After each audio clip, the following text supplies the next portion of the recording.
Buka lembaran hari yang penuh keberkahan bersama kami, Programa 1 RRI Cirebon, kanal informasi dan inspirasi dalam Mutiara Pagi.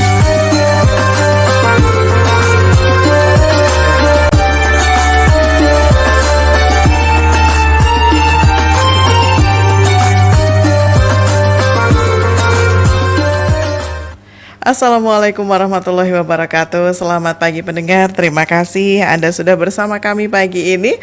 Dan seperti biasa untuk mengawali pagi Anda, kami hadirkan Mutiara Pagi hingga nanti pukul 6 waktu Indonesia Barat. Dan alhamdulillah juga sudah hadir bersama kami di sini Ustadz Nasuha Fakih SAG MESY. Beliau adalah penyuluh agama Bimas Islam Kemenak Kota Cirebon sekaligus Dai Kamtimas Polres Cirebon Kota. Assalamualaikum Ustadz. Waalaikumsalam warahmatullahi wabarakatuh. Sehat selalu ya Ustadz ya. Alhamdulillah sehat. Alhamdulillah. Terima kasih banyak Ustadz selalu Ya, meluangkan sama-sama. waktunya untuk kami. Dan pendengar, seperti biasa untuk Anda yang nanti ingin bergabung bersama kami, silakan ya. Anda bisa pergunakan dua line telepon kami di 0231486374 atau 023184932259. Anda juga bisa berkirim WhatsApp-nya di 081324951935, serta untuk Anda yang mendengarkan kami melalui aplikasi RRI Digital juga bisa langsung berkirim chatnya di sana ya. Dan pastinya juga untuk Anda pemirsa setia kanal YouTube kami, silahkan Anda bisa langsung berkirim live chatnya di sana. Dan untuk tema kita pagi ini kaitannya pendampingan pada kelompok yang rentan, begitu ya Ustadz ya. Nah, seperti apa dan bagaimana kita akan dengarkan terlebih dahulu uraian dari Ustadz Nasuha Fakih SAG MESY. Mangga silakan Ustadz. Assalamualaikum warahmatullahi wabarakatuh. Waalaikumsalam warahmatullahi wabarakatuh. Alhamdulillahilladzi wa kafa, wassalatu wassalamu ala sayyidina Muhammadinil Mustafa wa ala alihi wa ashabihi wa junudihi wa ansarihi wal wafa. Ashhadu an la ilaha illallah wahdahu la syarikalah wa ashhadu anna Muhammadan abduhu wa rasuluh la nabiyya ba'dah.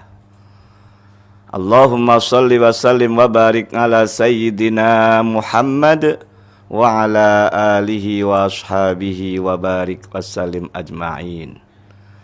Rabbi israh li sadri wa yassir li amri wahlul 'uqdatam min lisani yafqahu qawli. Ya Fattahu ya Alim, iftah lana futuhal arifin. Para pendengar setia RRI Cirebon, kanal inspirasi dan informasi yang dimuliakan oleh Allah Subhanahu wa taala. Alhamdulillah, pada kesempatan pagi yang berbahagia ini kita semua telah mendapatkan karunia nikmat dari Allah Subhanahu wa taala.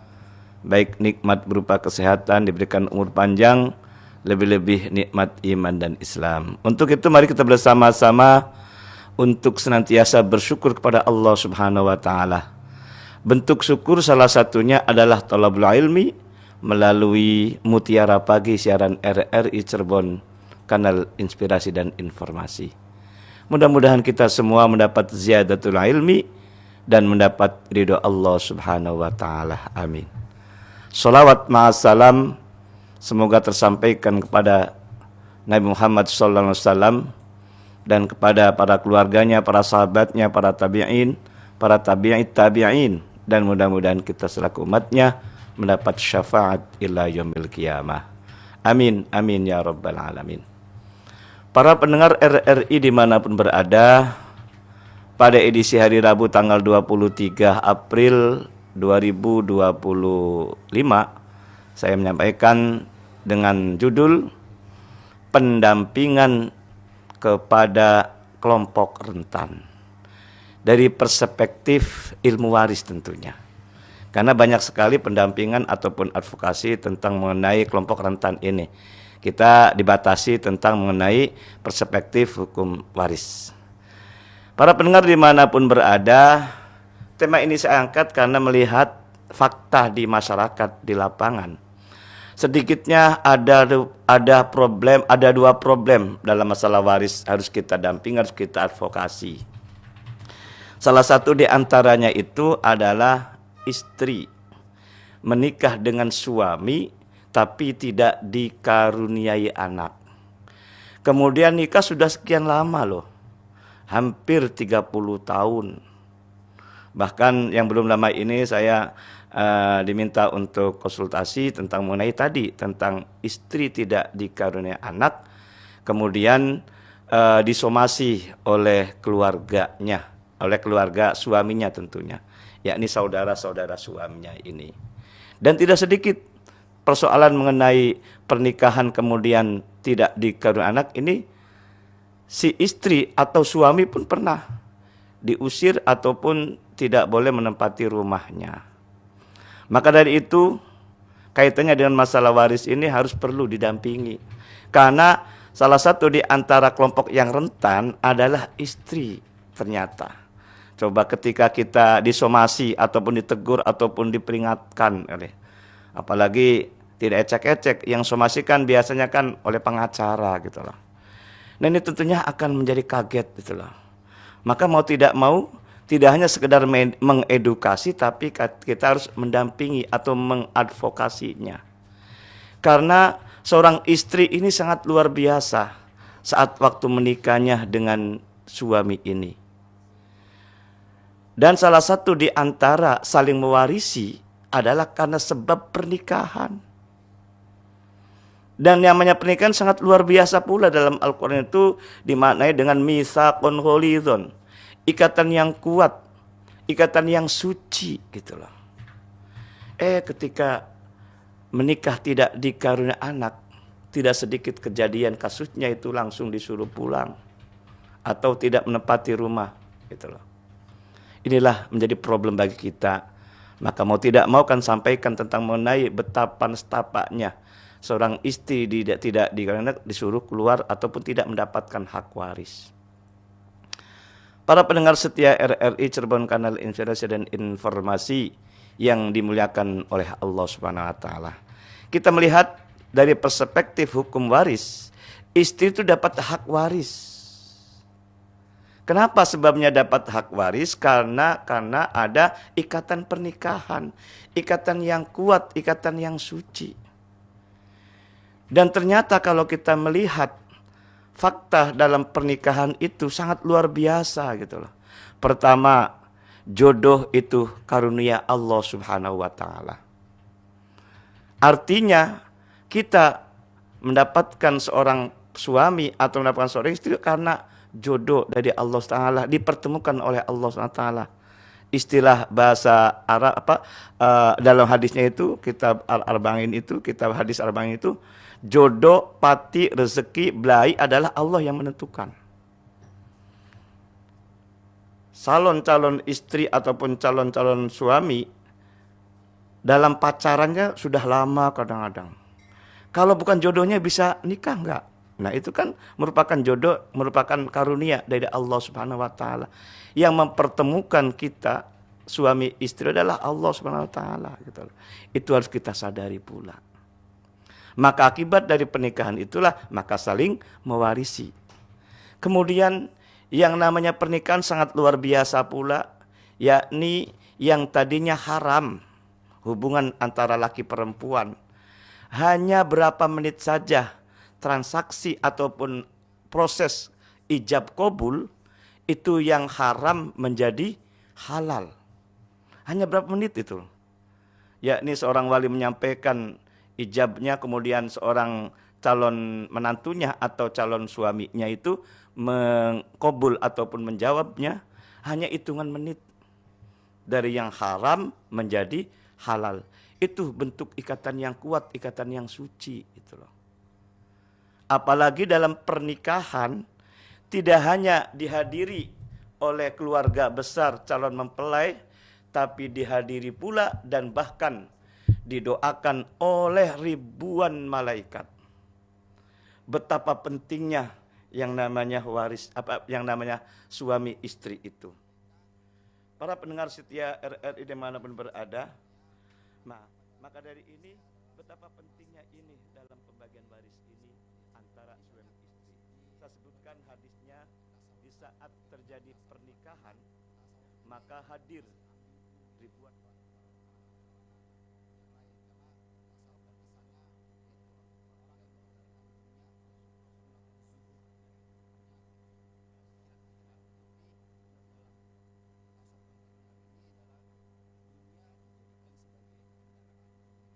mendoakan untuk rizki mereka. Malaikat Mikail mendoakan untuk keturunan mereka. Dan malaikat Israfil mendoakan untuk hati mereka. Hadis riwayat Tirmidzi. Itu betapa pentingnya dalam sebuah pernikahan ini. Maka dari beberapa argumen kenapa istri dapat hak waris atau suami dapat hak waris itu jelas sekali. Pertama, jodoh Allah yang menentukan. Yang kedua, yang namanya pernikahan itu yang tadinya haram menjadi halal, sangat luar biasa. Apalagi dalam proses akad nikah itu hadir ribuan malaikat bahkan mendoakannya. Maka akibat dari pernikahan itu menjadi akibat hukum saling mewarisi antara suami dan istri. Ketika meninggal suami, istri dapat hak waris, atau sebaliknya ketika istri meninggal dunia, suami pun dapat hak waris. Apalagi dalam pernikahan itu susah senang bersama antara suami istri. Ketika suami sakit, siapa yang ngurusin? Ketika suami susah, siapa yang membantunya? Bahkan ketika ada hal-hal kaitannya dengan pekerjaan seorang suami, kemudian keluh kesahnya, curhatnya kepada siapa? Tentunya tidak lain dan tidak bukan adalah orang yang terdekat, adalah istrinya. Atau sebaliknya, ketika ada persoalan istri yang curhatannya adalah tidak lain dan tidak bukan adalah orang yang terdekatnya, yakni suaminya. Maka pernikahan itu adalah susah senang bersama antara suami istri. Dan itulah merupakan kenyataan realita dalam kehidupan berumah tangga. Namun kaitannya dengan pernikahan tidak dikaruniai anak, gitu loh. Nah, akibat dari tidak dikaruniai anak, dan ketika suaminya meninggal dunia, itu seorang istri disuruh keluar dari rumahnya dengan alasan rumahnya milik suaminya. Nah, macam-macam lah kata alasan-alasannya. Nah, ini istri ataupun perempuan yang demikian ini adalah kelompok yang rentan, yang termarginalkan. Maka kita perlu pendampingan, perlu mengadvokasi, memberikan upaya hukum supaya dia dapat haknya. Apalagi dalam pernikahan sangat luar biasa, ada catatan pernikahan yang tercatat di kantor urusan agama KUA setempat. Lebih kuat secara regulasinya, tercatat itulah. Itulah yang perlu kita sampaikan. Jangan sampai seorang istri tidak mempunyai anak diusir ataupun tidak mendapatkan hak waris sama sekali. Tinggal dilihat selama menikah dengan suami istri itu harus diklasifikasikan tentang harta-harta yang ada. Mana harta bersama, mana harta bawaan. Kalau sekiranya itu rumah itu merupakan harta bawaan milik suami karena warisan dari orang tuanya suami, enggak masalah. Tapi nikah selama 30 tahun apakah tidak ada harta bersama gitu loh. Susah senang bersama. Walaupun yang bekerja seorang suami, emang istri tidak bekerja di rumah? Justru yang paling banyak kerjaannya adalah istri. Nah, inilah salah satu di antara perlu berdampingan, perlu advokasi betapa nestapanya kelompok rentan, salah satunya wanita ini gitulah. Itulah yang perlu kita gali pada kesempatan pagi hari ini. Sehingga kita jelas sekali hak dan kewajiban antara suami istri. Menjadikan akibat hukum antara suami istri saling mewarisi. Ketika ada harta-harta setelah menikah, itu namanya harta bersama. Sebelum dibagi waris, seandainya tidak punya anak, harus dibagi dua dulu. Sesuai dengan surat An-Nisa ayat 32. Allah Ta'ala berfirman, lirrijali nasibum mimma iktasabu, mohon maaf, walin nisa'i nasibum mimma iktasaban. Seorang laki-laki ataupun suami dapat hak bagian apa yang dia usahakan. Begitupun seorang istri mendapat bagian apa yang dia usahakan. Elatnya kan kasab, usaha, bareng-bareng, susah senang bersama. Itu adalah wujud kebersamaan antara suami istri. Bahkan di saat waktu butuh biaya, butuh modal, ada sertifikat atas nama suami seandainya, atau SK atas nama suami. Ketika mengajukan pinjaman di salah satu bank tanpa ada tanda tangan istri, apakah dicairkan? Tidak. Karena suami istri adalah merupakan ikatan yang kuat, ikatan yang suci, zahiran wa batinan. Maka ketika ada masalah hukum apapun harus berdampingan, harus bersama-sama.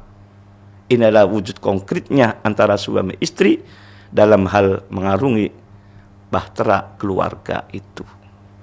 Maka menjadikan akibat hukum. Akibat hukumnya adalah saling mewarisi. Jadi harta bersama sebelum diwaris harus dibagi dua dulu. Kalau sekiranya ada harta bawaan milik istri atau milik suami, hasil dari warisan oleh keluarganya, itu tetap dapat hak waris pula. Kalau meninggal suami, tidak punya anak, harta-harta milik suami, maka istri dapat 1/4 karena tidak punya anak, sesuai dengan surat An-Nisa ayat 12. Tapi kalau yang meninggal istri, suami pun dapat hak juga. Ketika tidak punya anak, istri meninggal dunia, harta milik istri semua sumpama. Ibaratnya biasanya janda kaya gitu loh. Nikah yang kedua kalinya biasanya. Kemudian nikah dengan laki-laki sebagai suaminya, tidak dikaruniai anak pula gitu loh. Maka harta-harta tentunya milik siapa? Milik istri yang janda kaya tadi gitu loh. Dan suami dapat hak setengahnya bahkan. Nah, ini pun banyak sekali ada kejadian juga gitu. Ketika menikah dengan janda kaya, kemudian suami ini tidak bawa apa-apa gitu kata si keluarga istrinya itu, dikeluarkan pula. Bahkan kasar sekali, kamu hanya bawa katok aja bahasa itu. Itu ada juga. Ini juga termasuk harus didampingi. Karena dua antara suami istri itu saling mewarisi. Karena sebab tadi mitsaqun ghalidhun, ikatan yang kuat, ikatan yang suci. Dan kedua kalinya yang namanya jodoh tidak ada yang tahu, Allah yang menentukan. Saat menikah, prosesi pernikahan yang tadinya haram menjadi halal. Bahkan di saat waktu menikah terjadinya proses ijab kabul, tidak hanya dihadiri oleh keluarga besar antara calon mempelai, tapi dihadiri pula oleh ribuan malaikat bahkan mendoakannya. Itu wujud konkret antara suami istri saling mewarisi. Tapi kenyataan di masyarakat itu menjadi rentan atau menjadi persoalan problem dalam keluarga. Itu saja yang saya sampaikan. Mangga Bu Risma untuk memandu acara pagi ini. Baik, terima kasih Ustadz, dan silakan pendengar untuk Anda yang ingin bergabung bersama kami, Anda bisa pergunakan dua line telepon kami ya di 0231849329 atau juga bisa di 0231486374. Selain itu, Anda juga bisa berkirim WhatsApp-nya di 081324951935, dan untuk Anda yang mendengarkan kami melalui aplikasi RRI Digital juga bisa langsung berkirim chatnya di sana. Dan pastinya untuk Anda yang menyaksikan langsung siaran kami melalui kanal YouTube RRI Cirebon juga bisa langsung ya berkirim live chatnya di sana. Dan baik, kita sapa dulu yang sudah bergabung di line 59, untuk selanjutnya nanti di line 74 ya. Assalamualaikum. Waalaikumsalam warahmatullahi wabarakatuh. Iya, Pak Kasmadi. Alhamdulillah rabbil alamin. Kamarima terakhir Neng Isma. Iya. Mohon. Mangga silakan. Pertama gitu. Iya, ya mudah-mudahan saking kucintana masalah RRI terus manso. Amin. Ya, apalagi Terima sekarang kasih. ini bagi waris pembelajaran umat Islam, semua bangsa negara Indonesia. Berguna RRI bagi bangsa negara. Betul-betul kalau anak sekarang mendengarkan generasi-generasi yang akan datang, bagaimana ini masa depan bangsa. Saya sok kasihan punya cucu, punya anak, gitu. Begitu, Isma. Iya, hatur nuhun Bapak. Mangga silakan, apa yang ingin ditanyakan? Iya, yang saya tanyakan begini. Assalamualaikum Pak Ustadz. Waalaikumsalam warahmatullahi wabarakatuh. Alhamdulillah. Saya enggak lupa ini masalah waris tetap. Jangan bosan ya, Pak. Itu semua waris. Enggak punya apa-apa, dan cuman yang tahu itu ilmu-ilmunya doang gitu. Iya, mangga. Ya, begini Pak Ustadz. ada orang namanya janda lah, jandanya mah udah tua umpamanya gitu. Ya, jadi nggak punya anak, nggak punya dulur, udah meninggal, pada bapaknya ibunya udah meninggal. Ya. Yang ada dulur ya anak bapaknya, dulur bapaknya gitu.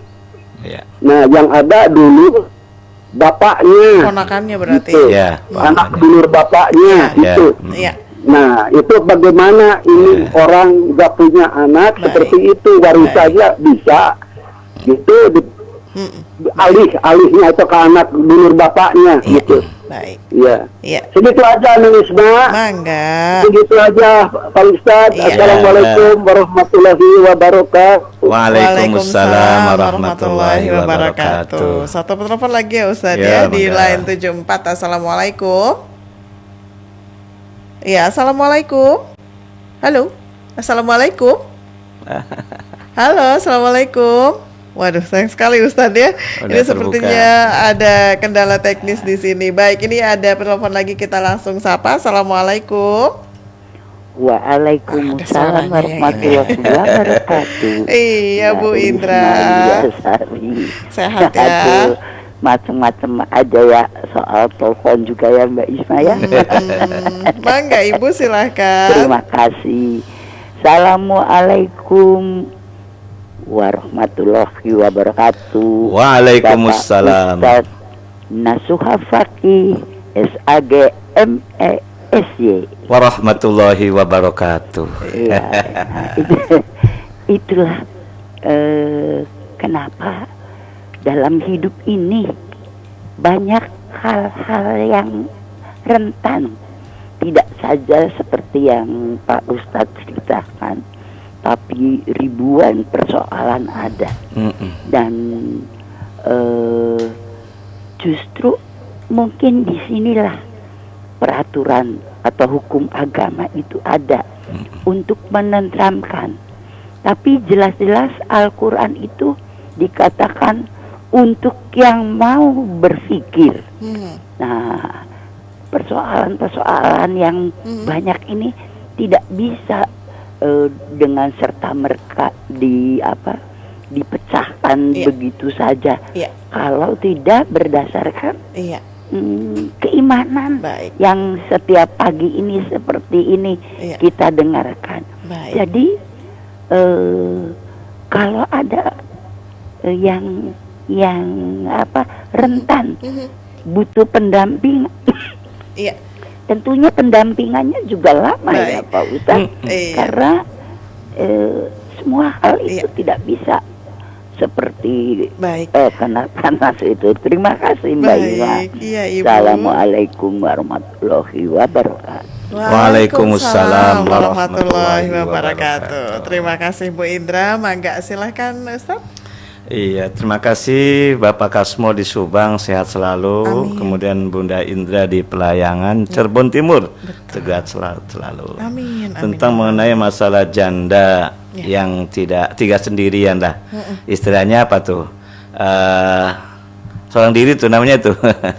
Nah, tidak punya anak, tidak punya suami, dan saudara-saudara banyak meninggal dunia, yang ada hanya anak-anak dulur ya. Atau saudara-saudara, anak dari saudara-saudaranya, entah saudara sekandung atau yang lain, namanya istilah ponakan. Maka ketika seandainya meninggal dunia si janda tua itu, seandainya dan ada harta waris, itu tetap diwaris juga gitu loh.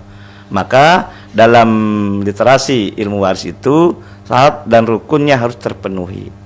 Rukunnya ada 3, yakni ada orang meninggal dunia, kemudian yang kedua ada ahli waris, dan yang ketiga tentunya harus ada harta waris. Yang meninggal seandainya, mohon maaf nih ya, janda tadi gitu loh, ada harta waris nyata gitu loh. Ada ahli waris, siapa ahli warisnya? Ahli warisnya tentunya adalah anak dari saudara-saudara kandungnya tadi. Nah, di situ. Dan ini pun termasuk harus dibela pula anak-anak dari saudara kandung itu gitu loh. Kadang-kadang salah satu yang rentan itu adalah cucu gitu loh. Cucu tidak punya, orang tuanya lebih dulu meninggal kadang-kadang gitu loh. Kemudian tidak dapat. Yang dapat adalah orang tua, anak-anak yang masih hidup saja. Itu rentan pula. Nanti minggu depan saya menyampaikan masalah ini. Kalau sekarang masalah istri itu loh, yang rentan, yang perlu kita advokasi, yang perlu kita dampingi itu. Nah, hak warisnya itu adalah pertama saudara dulu. Dilihat saudaranya berapa, meninggal semua. Tapi ujungnya saudara dulu yang kita perhatikan. Karena dari saudara-saudara itu punya anak, satu saudara dengan saudara yang kan beda-beda anaknya. Ada 5, ada 3, ada 4 itulah. Tapi dilihat dari saudara kandungnya ada berapa. Ada 3 sumpama, laki 2, perempuan 1. Tata, toto, titi, berarti kan dari saudara kandung laki punya anak 3. Dari saudara laki kedua anaknya 5. Dari saudara perempuan anaknya 1 gitu loh. Nah, pertama dari saudara tadi, saudara kandung 3 tadi, berarti 2, 2, 1, 9 masing-masing berapa? 2/5 untuk saudara laki, 2 per saudara laki, dan 1/5 untuk saudara perempuan. Tiga-tiganya meninggal semua nih, Mbak Risma. Tapi punya anak semua. Saudara laki-laki pertama anaknya 3 tadi. Saudara laki-laki yang kedua anaknya 5. Saudara perempuan 1, saudara anaknya 1. Tapi porsinya dari saudara dulu nih. Nah, sumpama 500 juta saja kampanye. Berarti saudara laki-laki dapat 200 juta, saudara laki kedua dapat 200 juta, saudara perempuan dapat 100 juta. Kemudian di breakdown, diberikan kepada anak dari saudara tadi sebagai ahli waris pengganti. Ini sesuai dengan pasal 185 di kompilasi hukum Islam. Kalau Al-Qur'annya ayat 33. Di situ ada mawali, siapapun ahli warisnya tetap dapat hak. Karena tidak ada istilah mantan antara saudara satu dengan saudara yang lain. Ada istilah mantan enggak, Bu Lisma? Yang ada hanya sebatas mantan suami, mantan istri kan gitu. Maka walaupun meninggal dunia dapat hak. Haknya itu untuk siapa? Untuk anak dari saudara, atau istilah lain ponakan nih, ponakan siapa? Ponakan janda tadi gitu loh. Insya Allah tidak ada masalah. Yang penting ketika ada masalah itu tanyakan kepada orang yang ngerti. Fas'alu ahla dzikri in kuntum la ta'lamun.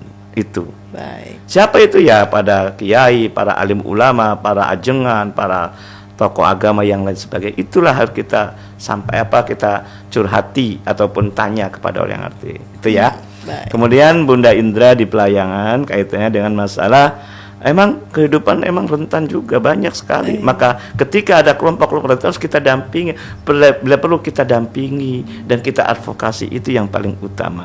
Kalau semua jelas, semua Al-Qur'an itu salah satu sumber hukum tentang pembagian waris jelas sekali gitu loh. Nah, persoalan masalah keimanan ini perlu juga gitu loh. Karena sebabnya apa? Karena kita iman kepada Allah tidak hanya sebatas kita mengucapkan dalam lisan saja, tidak hanya sebatas kita membenarkan dalam hati saja, tapi perlu dibuktikan dengan amal perbuatannya. Al-iman taqrirul bil lisan wa tasdiqul bil qalbi wa af'alul bil arkan. Kita iman kepada Al-Qur'an, tapi kita harus membacanya itulah. Dan harus kita meyakini itu benar Al-Quran itu. Dan utama lagi tidak hanya membaca, tidak hanya membenarkan dalam hati, tapi utama juga adalah mengamalkan apa yang ada pada isi Al-Quran itu. Salah satu mengamalkan isi Al-Quran itu adalah ketika istri ditinggal oleh suami tidak punya anak, dapat hak waris. Kalau tidak punya anak, istri dapat 1/4. Itu haknya itu. Dan yang menentukan bukan kita, bukan manusia. Siapa? Allah Subhanahu wa ta'ala. Perlu kita dampingi kelompok-kelompok yang rentan ini. Salah satunya adalah istri yang tidak punya anak menikah dengan suami. Nikahnya tidak cepat, tapi sudah lama gitu loh. Ada yang kemarin itu ada 13 tahun menikah dengan suami tidak punya anak. Setelah meninggal dunia si suaminya disomasi, Pak. Ini nyata ini nih. Siapa dan di mana saya tidak perlu sampaikan, ini adalah privasi masalah-masalah ini, Mas. Tapi nyata di masyarakat itu demikian itu loh. Demikian barangkali yang saya sampaikan. Baik, terima kasih Ustadz. Dan ini sudah banyak pendengar yang bergabung di WhatsApp kita. Kita sapa satu persatu ya Ustadz ya. Ada Aki Gazi di Paderek Majalengka. Assalamualaikum Ustadz. Teh Isma izin bertanya. Dalam menanggapi ilmu waris saat ini, umat Islam terbagi menjadi 3 kelompok. Yang antusias ingin menerima hukum waris secara totalitas, tapi ada yang acuh tak acuh menanggapinya. Ada juga yang justru malah menentang hukum waris ini ditetapkan di keluarganya. Yang menjadi pertanyaan kemudian, Ustadz, apa yang menjadi rintangan hukum waris ini harus dipahami oleh kalangan umat Islam sehingga pecah umat menjadi 3 kelompok tersebut. Terima kasih untuk pencerahannya Ustadz. Terima kasih juga Teh Isma. Sama-sama. Aki, mangga silahkan Ustadz. Aki Gazi selalu sehat ya. Amin. Emang benar sekali itu loh. Pertama, menyukai atau antusias dan menjalankannya. Yang kedua, acuh tak asuh, masa bodoh berarti kan. Dan yang ketiga, menentang sama sekali. Betul. Maka penghalangnya apa sih gitu loh? Mau tahu nggak Bu Risma? Apa tuh Ustaz? Penghalang yang pertama, mengedukasi masalah waris jarang. Kecuali di Mutiara Pagi. Baik. Jadi memang di hari Rabu gitu loh. Amin. Pure nggak ada pengetahuan begitu ya Ustaz. Iya, itu yang pertama kan pengetahuan dulu kan, mengedukasi kan itu loh. Ya, kemudian yang kedua, namanya waris akibatnya acuh tak acuh ataupun akibat dari penentang. Waris kan hubungannya dengan harta, Mbak Risma. Kalau harta menjadi gelap mata bukan? Betul. Nah, itu akibat itulah menjadi penghalang, menjadi penolakan itu loh. Bahkan saya miris. Pada pertemuan 2 minggu yang lalu saya menyampaikan tentang mengenai ayat katanya itu yang menyampaikan ulama, mohon maaf saya tidak tahu siapa orangnya ini. Ya, kata ulama mengatakan itu ayat waris nggak usah dipakai selagi damai. Ya betul Ustaz. Betul, yang penting anteng katanya. Iya gitu loh. Padahal kan waris jelas sekali qat'iyud dalalah ayatnya gitu loh. Itu yang jadi problem di masyarakat itu. Bahkan kata Nabi tentang waris ini pertama kali dicabut oleh Allah ternyata. Kata hadisnya itu. Awwalu yunzau min ummati. Indikator sudah banyak.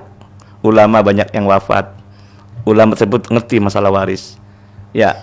Kemudian persoalan waris ini kadang-kadang diatur dewek gitu loh. Nah, tidak nanya. Dan kata Nabi pun akhir zaman umatku lari dari ulama, umatku lari dari ahli fikih. Artinya bikin aturan sendiri gitu loh. Kenapa nggak nanya gitu loh? Disuruh oleh Allah kan fas'alu ala dzikri in kuntum la ta'lamun. Nah itu di antara problem menjadikan acuh tak acuh, menjadikan penolakan, edukasinya sedikit sekali gitu loh. Maka bagaimanapun juga harus membumikan ilmu waris ini gitu loh. Mudah-mudahan saya juga bisa menyampaikan ini melalui podcast apa namanya itu ya, atau melalui TikTok dan seterusnya ini supaya Pak memberikan pembelajaran, memberikan edukasi gitu loh. Apa salahnya kita berbagi sih gitu lah. Setuju, apalagi ini berbagi adalah baik kan gitu loh. Iya, Masya Allah, dan ini yang benarnya begitu. Walaupun benar, tapi kan resikonya luar biasa. Pasti. Di akhir zaman kan luar biasa memegang agama Islam bahkan memegang bara api gitu loh. Jadi ketika waktu Islam datang sama bagikan membawa bara api, di akhir hayat, di akhir zaman itu membawa ajaran Islam bagaikan membawa bara api. Resikonya luar biasa. Kata hadis Nabi mengatakan, "Qulil haqqo walau kana murran." Katakanlah yang benar walaupun mengandung risiko pahit itu loh. Iya Ustaz. Nah, baik. Terima kasih Ustaz. Selanjutnya kita sapa juga ada Bu Reni di Plumbon. Assalamualaikum Ustaz. Izin bertanya kaitan tentang hal pendampingan Ustaz. Siapakah orang yang paling tepat untuk menjadi pendamping tersebut? Yang kedua, bagaimana kalau orang-orang yang hidupnya itu banyak nggak tahu atau tidak paham mengenai hal waris ini, sedangkan kan umur manusia nggak ada yang tahu. Ustadz, mohon penjelasannya. Terima kasih. Terima kasih Mbak Isma, sehat selalu, amin. Terima kasih Ibu, sehat-sehat juga buat Ibu dan keluarga ya. Mangga, terima kasih Ustaz. Bu Reni di Plumbon selalu sehat ya. Kaitannya dengan siapakah yang mendampingi itu? Ya tentunya orang yang ahli di bidangnya, kompeten di dalamnya, kan gitu loh. Linier dalam ilmunya. Semua orang pasti beda-beda loh. maka kullu syai'in fak-fakun istilahnya. Setiap sesuatu ada fak-faknya. Dokter aja ada khususnya kan gitu loh, spesialisasinya kan sama. Ustadz pun ada spesialisasinya juga kan gitu loh contohnya. Tentunya pendampingan itu tidak lepas kaitannya dengan para ulama kalau masalah warisi. Kan banyak ulama setempat kan, ada kiai, ada ustadz dan seterusnya kan gitu loh. Itulah yang sejatinya mendampinginya. Syukur ulama kiai itu memiliki track record tentang mengenai waris, ngerti tentang hukum gitu loh, supaya tidak salah dalam melangkahnya gitu loh. Pendampingan perlu disampaikan gitu loh, supaya jangan termarginalkan sampai diusir loh. Dan banyak itu persoalannya itu loh. Gara-gara waris, karena harta akibatnya gelap mata. Itu kan waris kedua harta kan Pak. Akibatnya gelap mata. Maka kita luruskan. Alhamdulillah mulai Mutiara Pagi konsen untuk menyampaikan masalah ini kan gitulah. Perlu didampingi kelompok-kelompok yang rentan ini. Salah satunya adalah istri yang tidak punya anak. Nyata di masyarakat demikian. Tidak 1-2 problemnya banyak gitu. Betul Ustaz. Baik, jadi benar-benar nanti dianggap kayak orang lain aja. Iya gitu loh. Padahal jelas sekali yang namanya nikah kan itu loh. Luar biasa enggak? Nemenin suka dukanya. Nemenin suka dukanya dan seterusnya gitu. Betul, baik Ustadz. Berarti ini yang kalau misalnya pertanyaan kedua, kalau kita nggak tahu nih dan dilalahnya umurnya nggak panjang gitu Ustadz, dosa nggak tuh yang nggak tahu ini tapi akhirnya kan yang membagi waris yang ditinggal nih Ustadz. Jadi belum sempat ngasih, nanti begini-begini ya gitu. Kalau seandainya sudah meninggal dunia kan jangan takut, kan ada orangnya masih hidup. Berarti itu tanggung jawab yang kewajiban yang menyelesaikan waris adalah yang hidup. Masa orang meninggal kan gitu kadang loh. Udah ada ini omongan gitu Ustaz. Nah ini kan? gagal paham juga nih, mohon maaf nih. Banyak kan ini kan begitu Ustaz ya. Iya, belum meninggal dunia khawatir itu loh. Kemudian sebelum meninggal dibagi-bagi. Iya, dibagi rata pula. Dibagi rata pula itu loh. Itu salah, mohon maaf itu loh. Jadi kita serahkan semuanya itu loh. Jangan mikir-mikir masalah harta ketika meninggal dunia, mohon maaf. Kan ada yang membagi kan itu loh. Namanya warisan bukan pemberian, tapi pembagian. Kalau pembagian harus ada orang yang membagi loh. Beda dengan hibah. Hibah itu pemberian. Ya, walaupun hibah pun tidak boleh semuanya gitu loh. Ini gak paham juga masyarakat, semuanya dihibahkan semua. Dan ketika saya meninggal dunia, kata orang tadi, udah nggak usah ribut ya. Iya. Kan sudah dibagi-bagi. Itu. Betul, Ustaz. Itu salah itu sebetulnya. Itu seakan-akan itu menghilangkan hukum waris gitu loh. Jadi kita pure apa adanya saja. Dinikmati saja harta-harta yang miliki itu loh. Jangan diberikan semua kepada siapapun, apalagi anak gitu loh. Orang tua memberi hibah ataupun nafkah kepada anak sampai kapan Mbak Lisma? Hanya sampai sebatas sudah nikah. Kewajiban orang tua sampai situ sebetulnya. Biarkan anak mencari nafkah sendiri. Allah akan menjamin. Amin. Bahkan ketika menikah kan malaikat mendoakannya kan? Iya. Itu loh. Malaikat Jibril, malaikat Israfil, malaikat Mikail dalam hadis Nabi sampaikan itu mendoakan semuanya. Jangan takut itu loh ketika anak sudah menikah, jangan takut tidak makan gitu loh. Pasti diberi makan oleh Allah Ta'ala. Itu loh. Amin. Amin ya Rabbal Alamin. Jadi jangan langsung hartanya diberikan semua kepada anak gitu. Emang itu benar banyak. Makanya ada istilah kasih sayang orang tua ke anak gede sekelapa. Itu belum titik loh Mbak Lisma. Ada komanya. Ada komanya. Tapi ingat, kasih sayang anak kepada orang tua gede hanya seupah. Tahu upah gak? Sebutir nasi. Kelapa sama sebutir nasi masih gede nih. Ya gede kemana-mana. Kelapa ya Ustaz ya. Gede kelapa kan gitu loh. Soalnya nasinya cuma sebutir sih. Sebutir ya. kecil sih masalahnya kan gitu loh. Iya. Artinya kita hati-hatilah ketika SMA ada anak gitu loh. Dampak negatifnya tadi. Artinya berarti begini ya Ustadz, di kita itu kan jadi kayak apa ya, kebiasaan atau mungkin adat kita bilangnya. Jadi orang tua tuh udah berwasiat. Iya. Nanti tanah yang di sana buat anak yang pertama. Nah itu berarti ketika orang tua nggak ada, wasiat itu bisa kita abaikan ya Ustadz ya? Harus diabaikan. Oh harus lagi, bukan bisa lagi tapi sebabnya harus. Apa? Kata Nabi kok. Baik. La wasiyata liwarisin. Tidak berlaku wasiat kepada ahli waris. Ya katanya kan membagi-bagikan saat waktu hidup kan, wasiat kan. Anak pertama dapat ini, kedua ini tidak boleh. Dan hadis Nabi mengatakan yang lain ada lagi, la ta'ata li makhlukin fi maksiatin khaliq. Enggak usah taat kepada makhluk. Salah satu makhluk siapa? Orang tua bukan? Orang tua makhluk apa khaliq? Makhluk lah Ustaz. Makhluk, tapi ya? nanti banyak yang takut kualat kan? Enggak. Jadi ngelanggar wasiat kan? Framing yang salah juga kan? itu. Itu wasiat dari orang tua, nggak boleh dilanggar gitu kan Ustaz. Itu framing yang salah, mohon maaf itu loh. Baik. Kita kembali kepada Al-Quran, kepada hadis Nabi. Itu aturan yang sebenarnya, bukan aturan orang tua sebetulnya, gitu loh. Kalau kita ngaku sebagai umatnya Nabi, Masya Allah, baik. Kembali kepada Al-Quran, Siap. kepada hadis Nabi, jangan takut itu loh. Baik. Jangan sampai framing yang salah gitu. Akibatnya sudah umum, menjadi adat katanya, menjadi hukum, itu tidak. Kan tadi malam juga kita bahas masalah ini dengan teman juga. Kan adatnya demikian. Adat sama hukum masih lebih kuat mana gitu loh. Baik. Utama adalah Al-Quran gitu loh. Al-Quran adalah dataran yang paling atas. Keduanya adalah hadis, ketiga adalah ijma qiyas, baru adat gitu loh. Baik. Adat ketika melanggar Al-Quran, ya adat harus dirubah gitu loh. Ibaratnya kopiah saja biasanya. Kopiah sama kepala. Ketika lebar ataupun seret, yang diganti apa kopiah kepalanya kira-kira? Kopiahnya lah. Kopiah ibarat adat, Kopiah ibarat adat, kebiasaan. Al-Quran ibaratnya kepala gitu loh. Masa kita ikuti kopiah? Baik, itu maksudnya. Siap. Gitu ya. Ini yang susah ya untuk di rumah.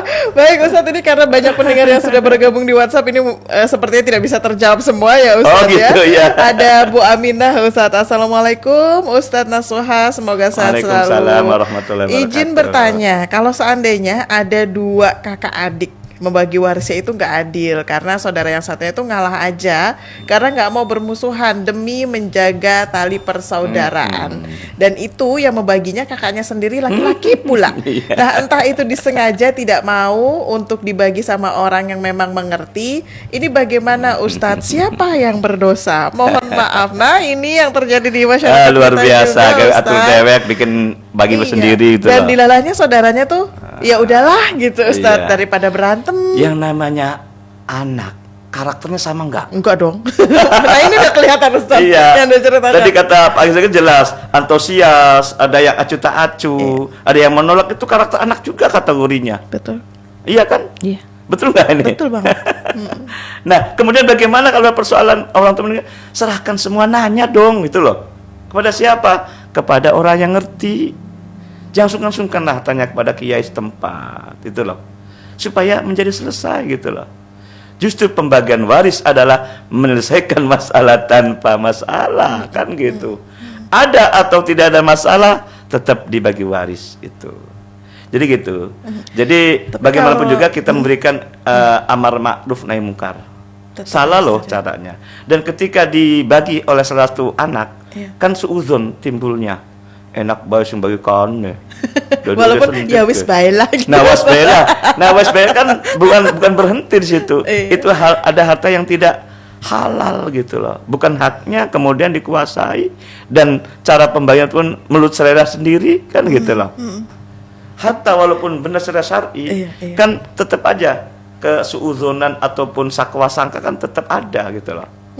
Maka namanya pembagian waris itu harus orang pihak ketiga sebetulnya. Sehebat pun seorang dokter, kalau sakit siapa yang nyuntik?